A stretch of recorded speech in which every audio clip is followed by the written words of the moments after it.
So what does it matter, his wife replied. उनकी wife ने reply किया, क्या फर्क पड़ता है 45 और 50, 45 हो या 50 हो, कोई बहुत बड़ी उम्र थोड़ी ना है एक इंसान के लिए जो शादी करना चाहता है। अरे हम लोग तो लकी हैं कि वो एक दूसरे गांव से हैं और उनको हमारी बेटी के पॉक मार्क्स के बारे में पता ही नहीं है। पॉक मार्क्स मतलब उनके बेटी जो थी ना भोली के बॉडी पे पॉक मार्क्स थे, जैसे चिकन पॉक्स वाला, and her lack of sense. और हमारी बिटिया के सेंस की भी कमी है, मतलब थोड़ी सेंसलेस टाइप की है, पागल जैसी। If you don't accept this proposal, देखिए अगर हम लोग ये प्रपोजल नहीं मानेंगे तो हो सकती है हमारी बेटी भोली अनमैरिड ही रह जाएगी पूरी जिंदगी। उनके हस्बैंड ने कहा, हाँ लेकिन फिर भी मैं सोचता हूँ कि भोली बेचारी क्या कहेगी इसके बारे में। फिर उनकी पत्नी ने कहा, what will that witless one से। अरे उस विटलेस के बारे में आप क्या सोच रहे हैं इतना, विटलेस मतलब बुद्धिहीन, जिसके पास विट है ही नहीं है, विटलेस। वन किसके लिए बोला गया, भोली के लिए। बोल रही है, अरे आप भी उस भोली के बारे में इतना क्या सोच रहे हैं, शी इज लाइक अ डम काउ। अरे वो तो एकदम गूंगी गाय जैसी है।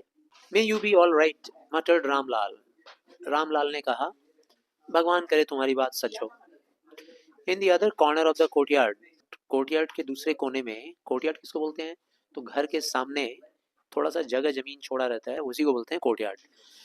तो कोर्टयार्ड के एक कोने में भोली ले अवेक ऑन हर कॉट, भोली अपने खटिया पे जागी हुई अवस्था में पड़ी हुई थी और ये सारी बातें सुन रही थी अपने पेरेंट्स की।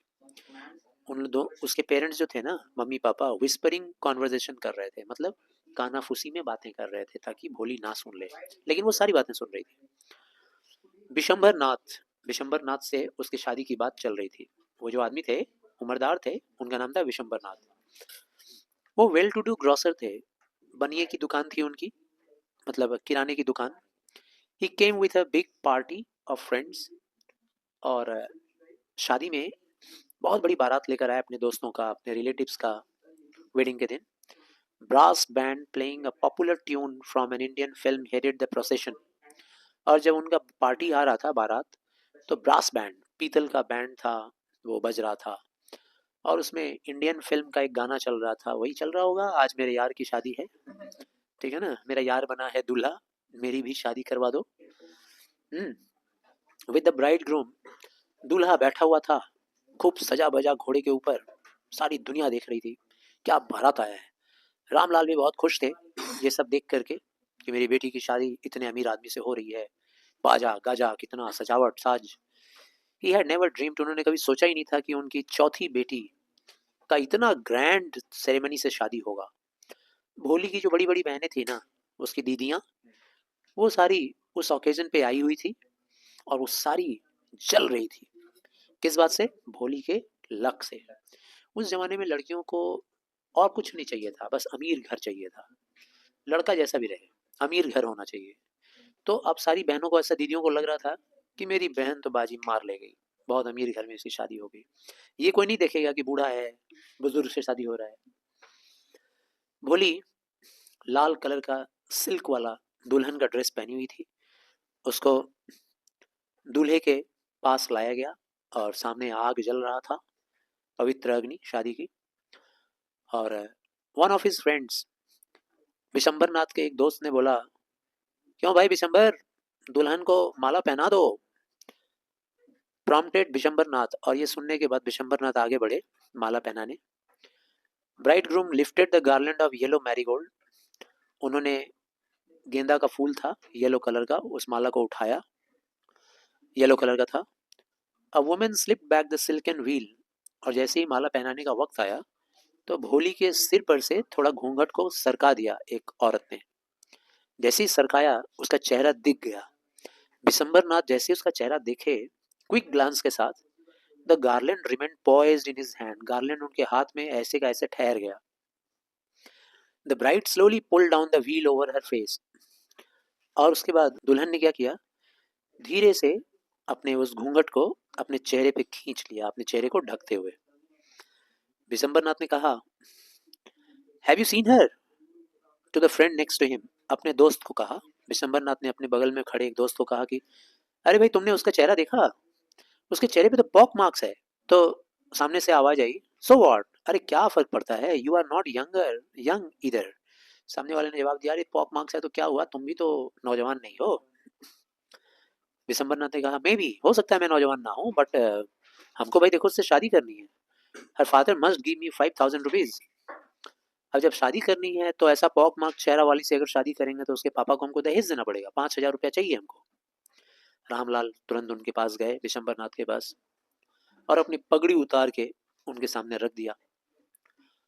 और पगड़ी क्या होती है, सम्मान होती है, तो उन्होंने अपना सम्मान निकाल कर उनके सामने रख दिया और उनके कदमों पे रख दिया, विशंबरनाथ के कदमों पे, और कहा कि आप मेरा इतना बड़ा अपमान मत कीजिए, do not humiliate me so, take 2,000 rupees, ठीक है अगर आपको चाहिए तो 2,000 ले लीजिए।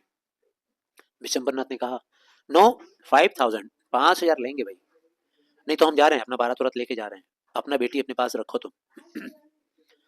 B a little considerate. Ramlal ने बोला, देखिए थोड़ा दया कीजिए, थोड़ा विचार कीजिए प्लीज, अगर आप ऐसे चले जाएंगे तो मैं कभी अपना चेहरा नहीं दिखा पाऊंगा अपने गांव में, मेरी बहुत बेइज्जती होगी। विशंबरनाथ ने बोला, तो फिर 5,000 निकालो, ज्यादा बात मत करो, तुम्हारी बेटी से शादी करना है ऐसा चेहरा से। आंसू झरझरा कर बहने लगे रामलाल के चेहरे से। रामलाल अंदर गए, घर के अंदर अपना सेफ खोला, तिजोरी, और उसके बाद कुछ नोट्स निकाले और काउंट करना शुरू किए, ला करके बंडल को विशंबरनाथ के कदमों में रख दिया। विशंबरनाथ का वो लालची चेहरा, अपीयर्ड ट्रायम्फेंट स्माइल, उनके लालची चेहरे पर मुस्कान नजर आने लगा, जैसे मुस्कुराता है ना आदमी, लालची आदमी। 5,000 ले ही लिया मैंने।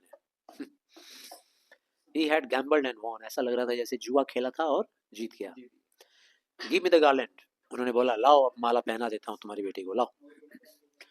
Once again the wheel was slipped, फिर से वो व्हील सरक गया उसके चेहरे से, भोली के चेहरे से, लेकिन इस बार भोली की आंखें नीचे नहीं झुकी हुई थी, डाउनकास्ट नहीं थी, इस बार वो आंखों से तन कर देख रही थी, किसको, अपने होने वाले पति को, प्रोस्पेक्टिव हस्बैंड, होने वाले पति को देख रही थी। एंड इन हर आईज, और उसकी आंखों में ना तो गुस्सा था ना तो नफरत था, सिर्फ कोल्ड कॉन्टेम्प्ट था, एकदम घृणा था, घृणा, नफरत नहीं, घृणा, नफरत से भी बड़ी चीज होती है घृणा, घिन कर रही थी ऐसे इंसान से। विशंबरनाथ ने माला उठाया ताकि उसके गले में पहना दे, ब्राइड के गले में, लेकिन इसके पहले कि वो ऐसा कर पाता, Boli's hand struck out like a streak of lightning and the garland was flung into the fire. भोली ने जोर से अपना हाथ उठाया और झपेट दिया उस फूलों के ऊपर, फूलों के माला के ऊपर, और एक ही झटके में वो फूल का माला जा करके उस पवित्र अग्नि में गिर गया और झुलसने लगा। She got up and threw away the wheel. उठी और तुरंत अपना घूंघट उठा दी, पूरा उठा दी, और बोली, पिताजी, क्लियर लाउड वॉइस में बोली। And her father, mother, sister, brothers, relations, neighbours, सब के सब हैरान हो गए, चौंक गए। भोली, पगली ऐसी हो गई, सब चौंक गए, बहनें भी, पिताजी भी, माँ भी, सब। To hear her speak without even the slightest stammer, आज तक जो हकला हकला के बोलती थी, आज थोड़ा सा भी हकलाहट नहीं था, स्ट्रेट बोल रही थी। पिताजी, take back your money, I am not going to marry this man, मैं इस आदमी से शादी नहीं करूंगी, आप अपना पैसा वापस लो। रामलाल तो थंडर स्ट्रक हो गए, ऐसा लगा जैसे उनके ऊपर बिजली गिर पड़ी। The guests began to whisper, सारे गेस्ट्स, मेहमान आपस में कानाफूसी करना शुरू कर दिए। सो शेमलेस, कितनी बेशर्म लड़की है, सो अगली एंड सो शेमलेस, सारे लोग बोल रहे थे कितनी बदसूरत है और ऊपर से कितनी बेशर्म है। रामलाल चिल्लाए, होली, पागल हुई हो क्या, you want to disgrace your family, अपने फैमिली का अपमान कर रही हो, have some regards for our इज्जत, हम लोग की इज्जत का ख्याल भी है तुमको। For the sake of your इज्जत, भोली ने बोला कि पापा, आपकी इज्जत के लिए ही, I was willing to marry this lame old man, आपकी इज्जत की खातिर ही तो मैं तैयार हुई थी, विलिंग हुई थी इस लंगड़े से शादी करने के लिए, बुड्ढे से। But I will not have such A mean, लेकिन अब मैं ऐसा स्वार्थी, ऐसा लालची और इतना घृणित और इतना कायर इंसान को अपना हस्बैंड नहीं बना सकती पापा। I want, I want, I want, नहीं कर सकती मैं। सारे लोग का आवाज वहां आने लगा, कितनी शेमलेस लड़की है, कितनी बेशर्म। We all thought she was harmless dumb cow. हम सारे तो ये सोच रहे थे कि ये तो बेजान बेजुबान गाय की तरह है। हम लोग ये सोचे थे। बारातियों में बोलने लगे, विशंबरनाथ भी बोलने लगे। भोली बहुत ही वायलेंट तरीके से पीछे मुड़ी। ऑन दी ओल्ड वुमेन, एक औरत थी, वो औरत ऐसा बोल रही थी कि हम लोग तो इसको बेजुबान गाय समझ रहे थे। भोली उस तरफ मुड़ी, उस औरत की तरफ, और चिल्ला के बोली, हाँ आंटी, यू आर राइट, सही कह रही हो तुम। You all thought I was a डम ड्रिवन काउ। तुम सब सोचते थे ना कि मैं गूंगी गाय हूँ, बेजुबान गाय। That's why you wanted to hand me over to this heartless creature. इसीलिए तो, इसीलिए आप लोग मुझे बेजुबान गाय समझ करके इस निर्मोही, इस हृदय शून्य, हार्टलेस जंतु और जीव के पास हमको धकेल रहे थे। बट नाउ द डम काउ, लेकिन अब ये जो बेजुबान गाय है, ये जो हकलाने वाली बेवकूफ लड़की है, अब ये बोल रही है। और सुनोगी, सुनोगी, और do you want to hear more. Vishambarnath, जो कि किराने की दुकान के मालिक थे, पीछे मुड़े, अपना बारातियों को लेकर के जाने लगे। द कंफ्यूज बैंड्समैन, और वो सारे जो बाजा वजा बजा रहे थे, आज मेरे यार की शादी है, सब कंफ्यूज हो गए हैं, क्या करें, जाएं कि नहीं जाएं, रुकें, ठहरें, बाजा बजाएं कि जाएं। उन लोगों को लगा this was the end of this ceremony and struck up a closing sound. उन लोगों को लगा कि अब कहानी खत्म हो गया, अब ये उत्सव यहीं बंद, कोई फायदा नहीं बजाने का। और वो लोग अपना गाना बंद कर दिया, क्लोजिंग सॉन्ग बजाया। क्लोजिंग सॉन्ग मतलब जो गाना बंद करते हैं।